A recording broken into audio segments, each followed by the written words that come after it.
Juin, ça a été un mois un peu bizarre. Déjà, il s'est passé plein de trucs, mais genre plein. J'ai passé le bac, c'est-à-dire le bac de philo et le grand oral, qui s'est bien passé normalement. J'ai passé mon examen de guitare, qui s'est aussi bien passé puisque je l'ai eu. Et j'ai passé le permis, et à ma grande surprise, je l'ai aussi eu. Alors que franchement, le cours que j'ai eu avant de passer le permis, c'était un peu la catastrophe. Et je pensais jamais l'avoir, et que je devrais attendre jusqu'à octobre pour l'avoir. Mais au final, ça s'est bien passé et je l'ai eu. Puis surtout, en juin, il y a aussi eu Parcoursup, qui a été un moment extrêmement stressant, alors que j'aurais peut-être dû ressentir du soulagement. Parce que j'ai mis 10 prépas littéraires, et sur ces 10 prépas, j'en ai eu le premier jour 7, dont celle que je voulais. Et dans les 3 prépas qui restaient, c'était les prépas les plus prestigieuses. J'ai été refusée à Fénelon, et j'étais en attente pour Henri IV et Condorcet. Mais du coup, j'ai eu la prépa que je voulais, et genre, j'ai tellement stressé que en fait, j'ai même pas ressenti de soulagement. Et que c'est venu un peu après, mais j'avoue, c'était un peu bizarre comme moment. Mais franchement, je compte parce que je vais là où je veux l'année prochaine. Voilà. Mais à part ça, juin, ça a été un mois plein de doutes. Parce que, en fait, avant les dernières semaines de mai, après la rentrée scolaire, je ressentais déjà plein de nostalgie pour le lycée. Le fait de quitter ce bâtiment dans lequel ça fait 3 ans que je suis, ces profs que je connais depuis 1 ou 2 ans pour certains, et puis même 3 pour d'autres, que j'aime particulièrement beaucoup, ma prof de littérature qui a énormément compté pour moi ces 2 dernières années, et j'ai même pleuré en lui disant au revoir en fait. Et mon prof de philo aussi, je suis vachement triste, mais je le connais depuis moins longtemps, donc même si c'est un de mes profs préférés, c'était différent.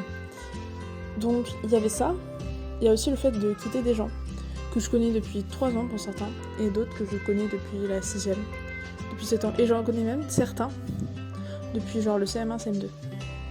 Donc ça fait un peu bizarre de se dire que ces personnes que je vois pour certaines personnes depuis le CM1 ou la 6ème, je les verrai plus jamais.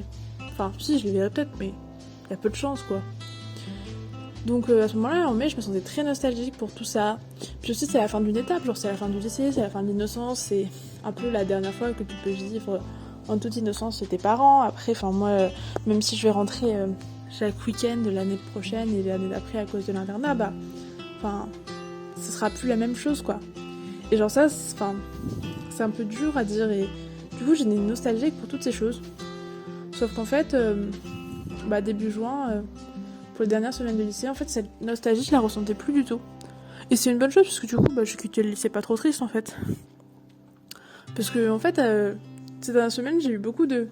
En fait, je me suis rendu compte que j'en pouvais plus. J'avais besoin d'évoluer et de changer. Et c'est un peu dur comme sentiment, parce que c'est pas très positif. C'est-à-dire que t'es dans l'attente de l'année prochaine, et en même temps, tout le reste, ça te gave. Le lycée, ça me gavait. Les gens du lycée, pour la plupart, me gavaient aussi. Surtout dans certains cours que je tairais. Enfin, en fait, non. Les gens d'art plastique, ils me faisaient chier, clairement. Ils me saoulaient pour la plupart et j'étais contente de plus les voir. Il y a eu le bal du lycée aussi. J'ai beaucoup cousu pendant le mois de juin. Je parle un peu du tout au tout, mais j'ai beaucoup cousu. Déjà, j'ai cousu ma robe de bal, sur lequel on m'a fait beaucoup de compliments et j'étais contente parce que ça m'a rendue vraiment fière. Et j'ai l'impression d'être un peu invisible vis-à-vis des autres. Et cette année, je crois que ça a un peu changé. Et on m'a fait des compliments sur ma robe, du coup c'était cool. Et le bal, c'était des plutôt bons moments. Après, en fait, je trouve que ce qui était un peu nul avec le bal, c'est que la musique qui était nulle, parce que le DJ était claqué au sol. Mais c'est pas très grave. Et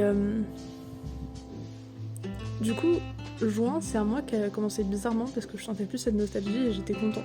Et du coup, j'étais dans l'attente de l'année prochaine, et en fait, j'ai pas envie d'avoir une attente trop haute, pour pas avoir trop d'illusions. Et surtout, juin, ça a été un mois qui m'a un peu déçue parce que je me suis jamais sentie aussi seule, je pense. Alors que j'ai des potes. Mais ce qui est bizarre, c'est de se dire que t'es entrée au lycée avec plein de potes et que maintenant, tu repars du lycée avec beaucoup moins de potes. Genre, j'ai fait de nouvelles rencontres, certes, mais quantitativement, j'ai beaucoup moins d'amis qu'avant. Peut-être parce que je considère comme amis des personnes qui sont probablement plus mes amis. Mais là, je me dis, j'ai 4-5 amis, quoi. Alors qu'avant, je suis rentrée au lycée avec, 8-9 potes.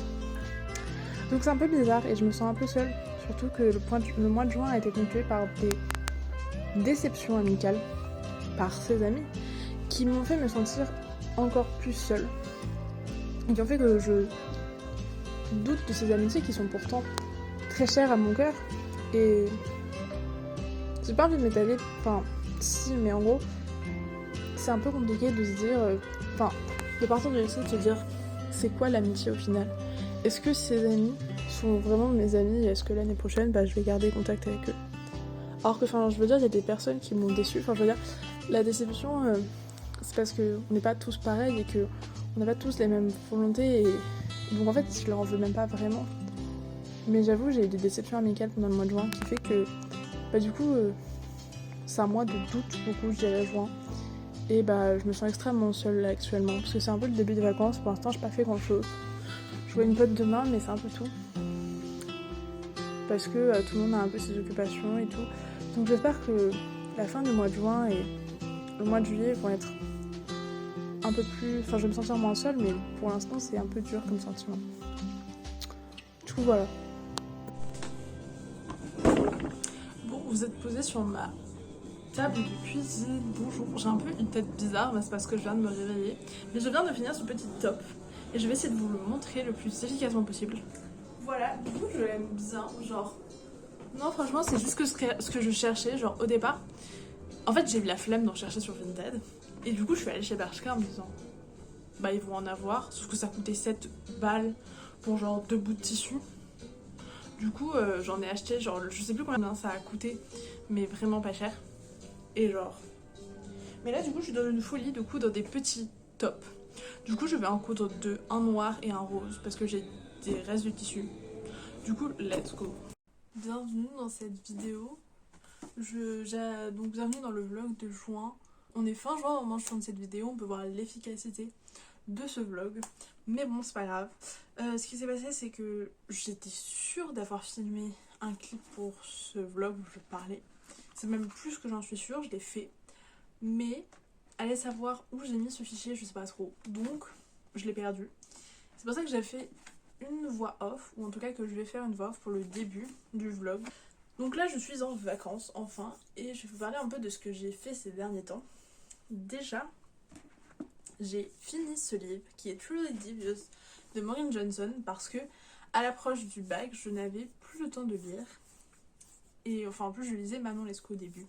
Sauf que Manon Lescaut c'est pas le truc d'un que je lisais pas beaucoup. En plus je lisais Manon Lescaut, déjà qu'il n'y avait pas de chapitre dans Manon Lescaut, en tout cas c'était pas du tout pratique.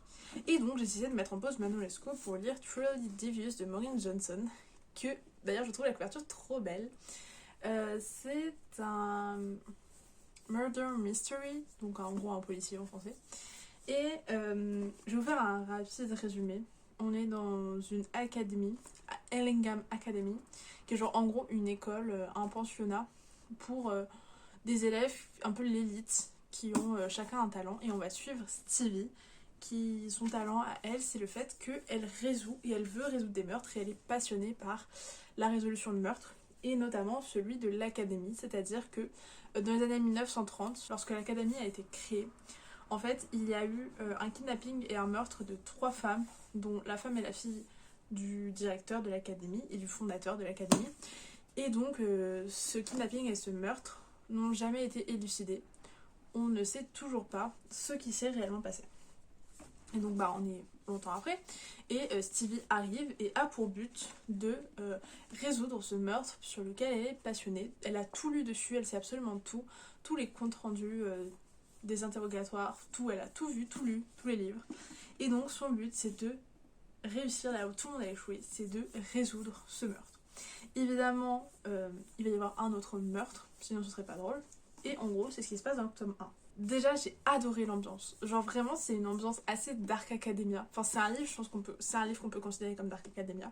L'ambiance est assez Dark Academia et genre l'ambiance était trop cool. Franchement une ambiance pensionnat, Dark Academia, franchement moi ça me plaît toujours. Tous les livres qui se passent dans une école comme ça, franchement ça me plaît. J'ai beaucoup aimé le plot et l'histoire et toute l'enquête policière parce que J'aime aussi beaucoup tout ce qui est murder mystery policier, genre ça m'intéresse vraiment. D'ailleurs ça m'a donné envie de lire des livres d'Agatha Christie. Voilà. Et donc voilà, j'ai trouvé ça vachement bien. Après je l'ai lu très lentement. Et du coup, je pensais que ça aurait changé genre ma manière de voir ce livre. Et au final non, j'ai beaucoup aimé. Surtout qu'il y a un plot twist. Surtout qu'il y a un plot twist final qui est absolument incroyable. Et que donc je vais acheter le tome 2 dans les jours qui viennent. Voilà. Sinon, qu'est-ce que j'ai fait ces derniers jours? J'ai cousu. Donc j'ai cousu ce petit top noir. J'ai cousu aujourd'hui même le même mais en rose. Et avant cela, j'avais cousu les deux mêmes. Alors il y en a un qui est pas fait avec le même patron, qui est en train d'être lavé et qui est un peu moins bien fait parce que j'ai fait le patron moi-même. Mais en tout cas, j'ai fait le même en blanc. Mais alors celui en blanc, que ce soit au niveau du tissu qui est hyper doux, hyper beau, parce que genre c'est un genre de jersey côtelé comme ça. Non, en tout cas c'est trop bien. J'aime beaucoup mes petits tops. Passion couture en ce moment. Je vais vous montrer les deux tissus que j'ai retrouvés. J'ai trouvé ces deux tissus que j'avais achetés, enfin donc qu'on avait acheté à Belleville dans une petite boutique qui vendait des tissus pour pas cher. Donc il y en a un gris comme ça et un pied de poule. Ouais, c'est un pied. Je pense qu'on peut considérer ça comme du pied de poule. Et donc comme ça, gris et blanc et noir. Et donc en fait celui-là c'est sûr c'est pour faire une mini jupe plissée parce que genre ça fait depuis 2021, année où j'ai acheté ce tissu, que je veux me faire une mini jupe plissée. Et celui-là c'est pas encore décidé, c'est à dire au départ mon plan d'origine en 2021 c'était de aussi faire une mini jupe plissée. Mais je regarde ces tissus et je le trouve d'une beauté actuellement. Et même la consistance du tissu est particulièrement bien. Alors je me demande si j'en ferais pas un pantalon. Donc, je sais pas trop.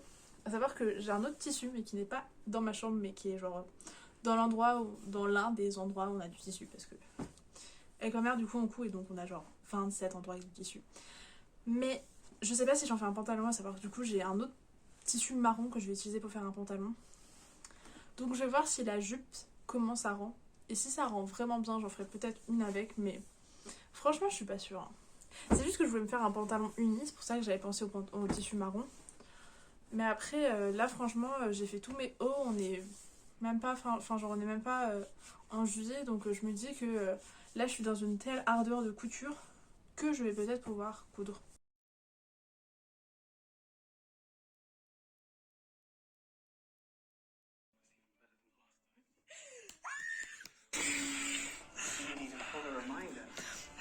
Of my head. Why must you be so difficult? I'm only doing this because I care about you. Let me help you. Elena! Oh my god! Come on! Elena! Elena! Oh non, non.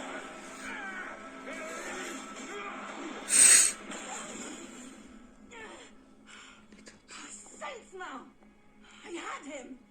We would have severed our link if you hadn't pulled my focus. J'ai mal.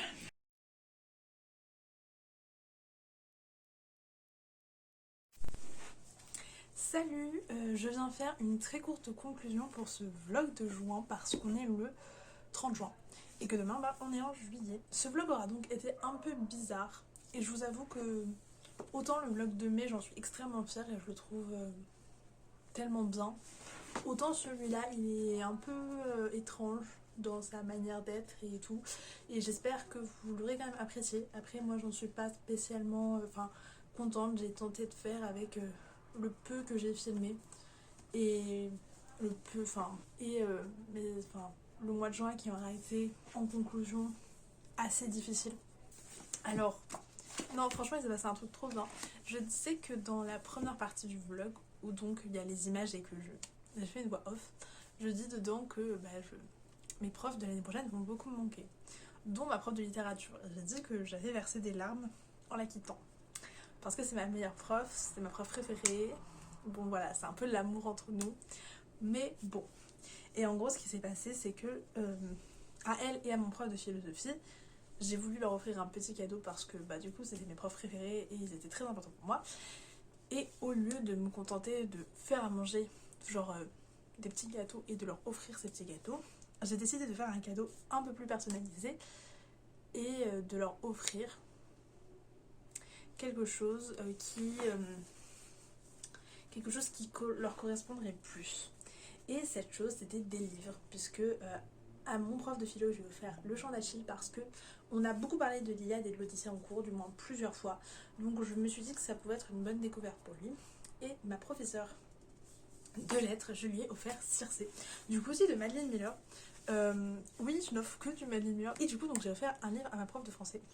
Mardi, j'ai ouvert ma boîte aux lettres et trouvé un colis étrange, alors qu'à ce moment-là, je n'avais pas commandé de livre. Et du coup, je comprends pas trop ce qui se passe. Et j'ouvre en fait, et quand je suis en train d'ouvrir le colis, je me rends compte que l'expéditeur, c'est marqué que c'est ma prof de littérature. Et du coup, elle m'a offert une carte qui est rangée et un livre. Voilà, donc ma prof de littérature m'a offert un livre. Je suis trop... Waouh, j'étais trop émue, véritablement. Donc elle a... C'est un livre qui lui a été recommandé par sa libraire. Et donc en gros c'est un livre sur l'art parce qu'elle sait que je vais faire de l'histoire de l'art et que j'aime beaucoup l'art. Et donc en gros c'est c'était genre de petites nouvelles où en fait l'autrice Marie Sizun, donc ça s'appelle Les Petits Personnages, et elle prend genre des tableaux célèbres, enfin non pas célèbres plutôt, des tableaux en tout cas. Et en gros c'est plutôt des paysages où on voit à peine des petits personnages, et genre des personnages à peine esquissés, enfin pas très importants, et elle leur redonne un peu leur lettre de noblesse en inventant toute une histoire autour de ces petits personnages. Bon bref, c'est hyper intéressant et j'ai trop hâte de le lire sur la plage. Ça va être trop bien, mais en tout cas bref, genre j'étais tellement émue quand j'ai reçu ce livre, genre vous avez pas idée, genre vraiment ma prof préférée qui m'envoie un livre, enfin je sais pas, mais c'est vraiment le cadeau idéal pour moi, enfin genre m'offrir un livre, c'est le plus gros cadeau que tu puisses me faire. Et à recevoir ça, ben franchement, enfin, non, c'était vraiment... outre le fait que c'était adorable, c'est quelque chose de super, super important pour moi, et j'aime déjà ce livre, et genre, merci madame, même si évidemment elle ne se repassera pas par là, mais voilà.